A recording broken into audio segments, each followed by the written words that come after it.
ये कथा राजा हर्षवर्धन और उनकी पत्नी रानी विशपाला की है। राजा हर्षवर्धन बहुत नेक और धर्म का पालन करने वाले राजा थे। वही रानी विशपाला एक अत्यंत रूपवती और पतिव्रता नारी थी। उनकी जिंदगी बहुत अच्छे से चल रही थी। फिर एक दिन समय ने करवट ली और उन्हें अपनी जिंदगी के बहुत भयानक दौर से गुजरना पड़ा। स्वर्गलोक में एक बार शनि देवता और लक्ष्मी जी की कहासुनी हो गई। शनिदेव के अनुसार वे लक्ष्मी जी से बड़े थे और लक्ष्मी जी के अनुसार वह शनिदेव से बड़ी थी। इस बात को लेकर उन दोनों में काफी देर तक बहस होती रही और वे दोनों कोई फैसला नहीं कर पाए। आखिर उन्होंने सोचा कि मृत्युलोक में सबसे ईमानदार व्यक्ति से यह फैसला कराया जाए। उन दोनों ने सोचा कि मृत्युलोक में प्रयागराज के राजा हर्षवर्धन के पास जाया जाए। जब शनि देवता और लक्ष्मी जी हर्षवर्धन के पास पहुंचे और अपनी बहस का निर्णय मांगा तो उनको उत्तर देने को कोई उपाय न सूझा। अंत में उन्होंने दोनों से 1 महीने की मोहलत मांगी। यह सुनकर शनि देवता व लक्ष्मी जी चले गए और कह गए कि वह अपने झगड़े का फैसला सुनने 1 महीने बाद जरूर आएंगे। उनके जाने के बाद हर्षवर्धन का सोना जागना हराम हो गया, क्योंकि वह जानते थे कि वह एक को बड़ा बताएंगे तो दूसरा अवश्य ही गुस्सा होगा और उन पर भारी संकट आ जाएगा। उसको चिंता में देख उनकी पत्नी विशपाला ने चिंता का कारण पूछा। जब हर्षवर्धन ने सारा हाल कह सुनाया तो उनकी पत्नी विशपाला बोली कि आप एक चांदी का और दूसरा सोने का आसन बनवाइए। सोने का आसन आपकी गद्दी के दाहिने ओर तथा चांदी का आसन बाईं ओर रहेगा। जब लक्ष्मी जी और शनिदेव आएंगे तो लक्ष्मी जी आपके दाहिने तरफ का आसन ग्रहण करेंगी, क्योंकि वे माता स्वरूप हैं, और शनिदेव बाईं तरफ का आसन ग्रहण करेंगे। आप उनके किसी प्रश्न का उत्तर न दें, और जब वह बहुत पूछें कि क्या बात है तो आप उनसे कह दें कि आप लोगों ने स्वयं ही अपना फैसला कर लिया है। 1 महीने बाद जब लक्ष्मी जी और शनिदेव आए तो वैसे ही हुआ जैसे रानी विशपाला ने कहा था। लक्ष्मी ने दाईं तरफ सोने का आसन ग्रहण किया और बाईं तरफ शनिदेव बैठे। जब उन्होंने फैसला मांगा और अत्यधिक जोर दिया तो राजा ने वही उत्तर दिया जो रानी ने बताया था। यह सुनकर शनिदेव गुस्सा होकर चले गए। लक्ष्मी जी ने जाते जाते हर्षवर्धन से कहा कि संकट तो जरूर आएगा, परंतु मैं तुम्हारे साथ हूँ। जल्दी ही शनि देवता के प्रकोप से प्रयागराज में बहुत भयंकर अकाल पड़ा। लोग भूखे मरने लगे। यह दशा हर्षवर्धन से देखी न गई। कोई उपाय न मिलने पर आखिरकार लगभग 1 साल के बाद उन्होंने अपने राज्य को त्यागने का निश्चय कर लिया। एक रात को वह अपनी पत्नी के साथ राज्य को छोड़कर निकल पड़े। साथ में उन्होंने एक पोटली में हीरे जवाहरात मुसीबत के समय काम आने के लिए ले लिए। जैसे ही हर्षवर्धन विशपाला के साथ निकले, बहुत ही भयंकर आंधी तूफान आ गया और चारों ओर अंधेरा छा गया। आंधी तूफान में दोनों रास्ता भटक जाने के डर से एक जगह खड़े हो गए। तभी लक्ष्मी जी एक छोटी सी लड़की का रूप धारण करके आई और लालटेन की सहायता से उन दोनों को नदी के किनारे तक पहुंचा दिया। हर्षवर्धन अपनी पत्नी के साथ नदी के किनारे पहुंच गए, परंतु अब नदी पार करने की समस्या उत्पन्न हो गई। इतने में एक बूढ़ा नाविक नाव खेता हुआ उस तरफ आया। हर्षवर्धन ने निवेदन किया कि वह उनको नदी के किनारे पहुंचा दे। नाविक बोला कि उसकी नाव बहुत हल्की है, इसलिए एक एक करके ही वह उनको पार करा सकता है। राजा ने उसकी बात मान ली। पहले वह रानी को पार ले गया, फिर राजा हर्षवर्धन को और अंत में गहने की उस बड़ी सी पोटली को। परंतु उसने गहने की पोटली को नदी पार नहीं पहुंचाया। वह उस पोटली को लेकर गायब हो गया। हर्षवर्धन थोड़ी देर तो नाविक और पोटली का इंतजार करते रहे, परंतु जब उन्होंने देखा कि नाविक नहीं आया तो वे समझ गए कि वो बूढ़ा नाविक कोई और नहीं बल्कि शनिदेव ही थे। हर्षवर्धन और विशपाला नदी के किनारे चलते चलते एक गांव में पहुंचे। वहां के लोग जंगल से लकड़ी काटकर बेचते थे। लकड़ी का व्यापार ही उनकी कमाई का साधन था। हर्षवर्धन भी अपनी पत्नी के साथ गांव में रहने लगे।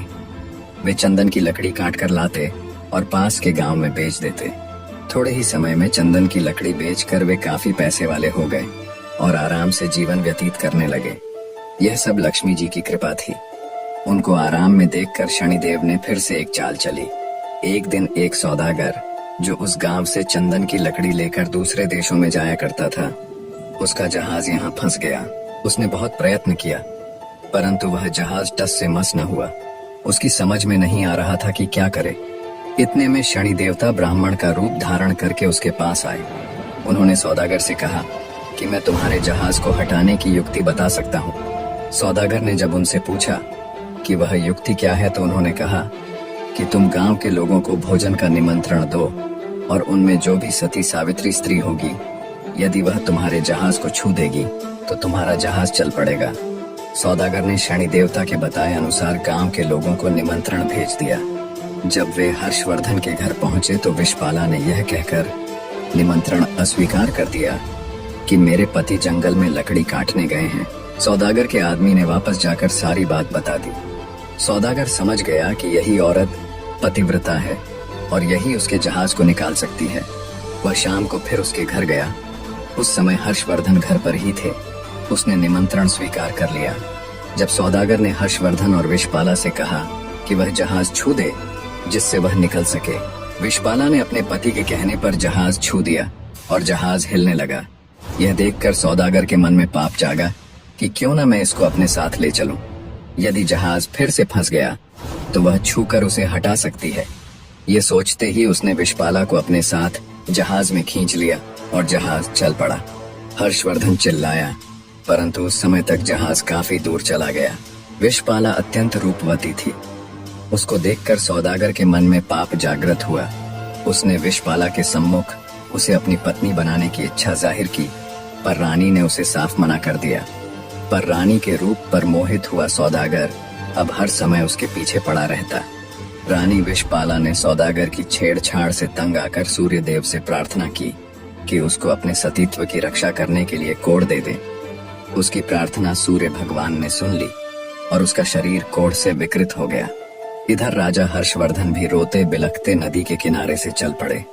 वह इसी आशा में थे कि यदि जहाज उस तरफ से गुजरा तो वह अपनी पत्नी को छुड़ा लेंगे। आखिर उसको जहाज का कहीं पता नहीं चला तो वह नदी के किनारे आश्रम के साधुओं के साथ रहने लगा। वह वहां पर साधुओं की सेवा करता, गायों को चराता और गायों के गोबर से उपले बनाता। वह उपले लक्ष्मी जी की कृपा से सोने के हो जाते। इस प्रकार कुछ ही दिनों में उसके पास ढेर सारी सोने की ईंटें हो गई। एक दिन वही सौदागर जो हर्षवर्धन की पत्नी को ले गया था, उसका जहाज वहां पर आया। हर्षवर्धन ने सौदागर को पहचान लिया। उसने सौदागर को ईंटें दिखाकर कहा कि यदि सौदागर उसको साथ ले चलेगा तो वह ईंटें उसे दे देगा। सौदागर ने भी हर्षवर्धन को पहचान तो लिया था, परंतु सोने की ईंटों के लालच में अपने जहाज में बैठा लिया। जब जहाज चल पड़ा तो कुछ ही दूर जाने पर सौदागर ने हर्षवर्धन को नदी में फेंकवा दिया। हर्षवर्धन की चीख पुकार विषपाला को सुनाई दे गई। उसने एक काठ का टुकड़ा समुद्र में फेंक दिया। उस काठ के टुकड़े के सहारे हर्षवर्धन एक पुल पर पहुंचा, जहां आते जाते जहाज से चुंगी यानी कर लिया जाता था। अनजान व्यक्ति को वहां देख वहां कामगारों ने उससे पूछा कि वह कौन है और कहां से आया है। तो हर्षवर्धन ने कहा कि वह एक अत्यंत दुखी आदमी है। वहां के लोग उसको राजा के पास ले गए। राजा ने परिचय मांगा तो हर्षवर्धन ने बताया कि वो एक दुखियारा व्यक्ति है जो ऐसे दर दर भटकता है। उसने राजा के सामने दया याचिका कर कोई छोटी मोटी नौकरी देने की मांग की। राजा भी एक दयालु व्यक्ति था। उसने उसे वहां के बगीचे का माली बना दिया। उस राज्य के राजा के यहाँ संतान के रूप में इकलौती पुत्री थी, जिसके लिए नित्य फूलों का सुंदर गजरा बनाकर मालिन लेकर जाती थी। एक दिन राजकुमारी ने मालिन से पूछा कि आजकल गजरे कौन बनाता है, वे अत्यंत सुंदर होते हैं। मालिन ने राजकुमारी को बताया कि एक नया नौकर है जो गजरे बनाता है। राजकुमारी ने उसे देखने की इच्छा प्रकट की।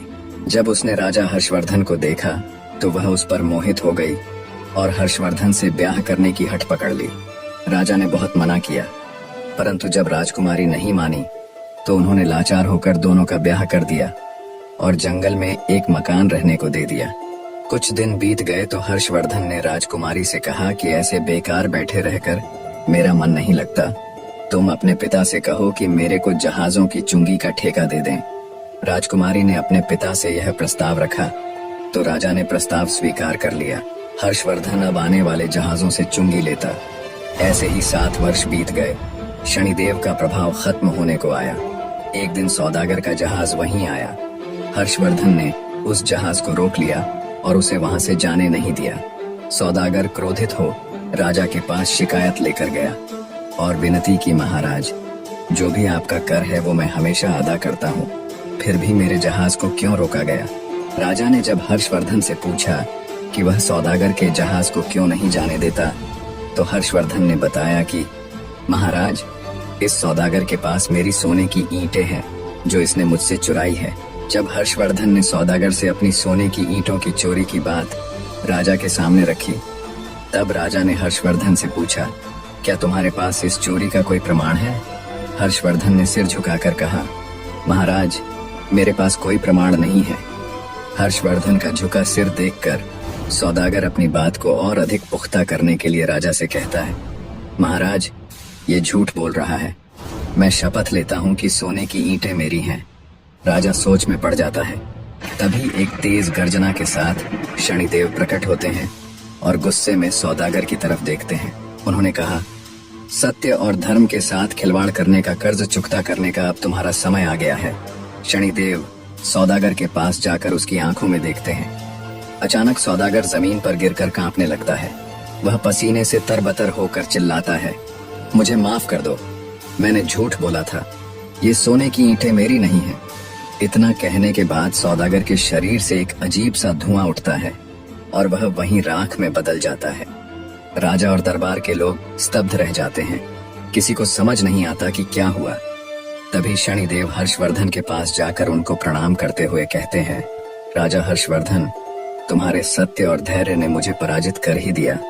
तभी एक बार फिर से तेज प्रकाश होता है और तेज प्रकाश के साथ लक्ष्मी जी प्रकट होती है। माँ लक्ष्मी जी हर्षवर्धन को आशीर्वाद देते हुए कहती हैं, तुम्हारे त्याग, धैर्य और धर्म का पालन करने के कारण मैं तुम्हें अखंड समृद्धि का आशीर्वाद देती हूँ। तुम्हारा राज्य फिर से समृद्ध होगा। आशीर्वाद देकर लक्ष्मी जी और शनिदेव दोनों अंतर्ध्यान हो जाते हैं। राजा के आश्चर्य की कोई सीमा नहीं थी। वह हर्षवर्धन के पास आकर कहते हैं, तुम कोई साधारण पुरुष नहीं हो सकते। तब हर्षवर्धन उसे पूरा किस्सा बताते हैं। राजा सहित पूरा दरबार हर्षवर्धन की धर्मपरायणता का गुणगान कर रहा था। राजा ने हर्षवर्धन की पत्नी रानी विशपाला को आदरपूर्वक जहाज से पालकी में बुलाया। रानी विशपाला ने पुनः सूर्य भगवान से प्रार्थना करके अपना पूर्व रूप मांग लिया। राजा ने आदरपूर्वक हर्षवर्धन के साथ अपनी बेटी को और रानी विशपाला को भी, जिसको उसने अपनी बेटी मान लिया था, प्रेम पूर्वक विदा किया।